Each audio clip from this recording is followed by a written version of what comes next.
মাশাআল্লাহ, আলহামদুলিল্লাহ। দেখেন, সম্মানিত দর্শক বা ভিউয়ার্স, আমাদের টমেটো ক্ষেত আমরা আসলে কিভাবে এটা রোপণ করে থাকি বা লাগিয়ে থাকি। এখানে প্রচুর পরিমাণের ফলন হয়ে থাকে। আমরা এই যে নেট দিয়ে জালের সঙ্গে এই গাছগুলা বেঁধে পরিচর্যা করে উঠিয়ে থাকি। সেক্ষেত্রে পোকার বা গড়ি ইঁদুরের আক্রমণ থেকে ফলগুলো সহজে নষ্ট হয় না। বৃষ্টি বা অন্যান্য পানির হাত থেকে ফসলগুলি রক্ষা পায়, ভালো থাকে।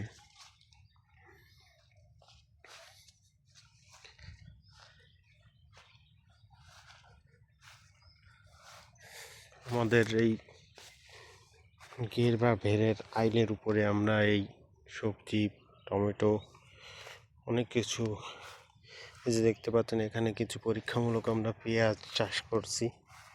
পেঁয়াজ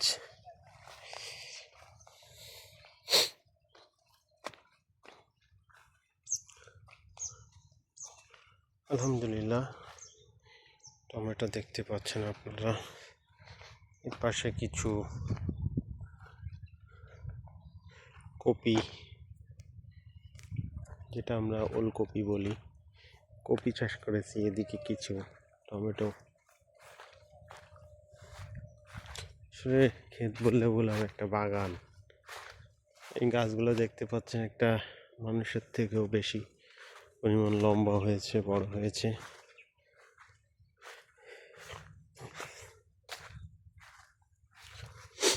প্রচুর টমেটো, মাশাআল্লাহ।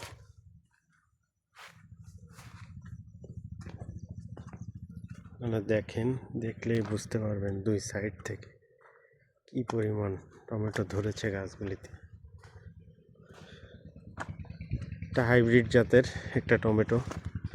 এখানে অসংখ্য ছোট ছোট টমেটো ফুল রয়েছে, দেখতে পাচ্ছেন। মাশাআল্লাহ, মাশাআল্লাহ, আলহামদুলিল্লাহ, চমৎকার হয়েছে।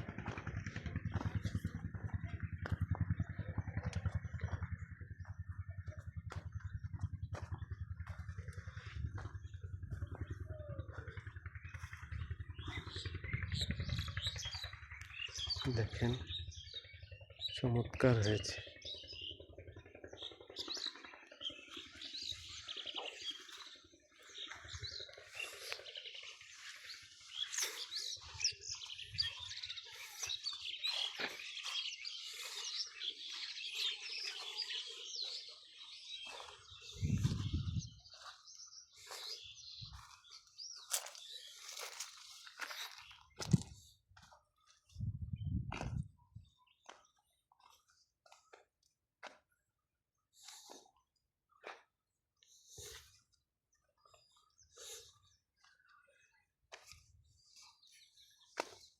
প্রচুর টমেটো ধরেছে, প্রচুর পরিমাণের, চমৎকার হয়েছে।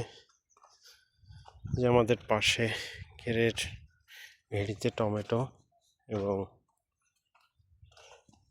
নিচে ঘেরের ভিতর ধান চাষ হচ্ছে। আমরা এভাবেই চাষ করে থাকি। প্রচুর টমেটো, আপনারা দেখলে বুঝবেন কি পরিমাণ টমেটো আমাদের এখানে হয়েছে।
চমৎকার, সুন্দর হয়েছে।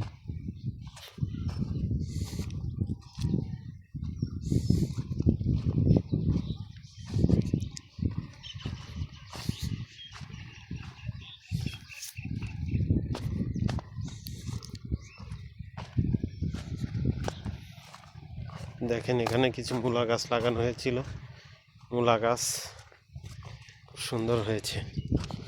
টমেটোর পাশাপাশি মূলা গাছ চমৎকার হয়েছে।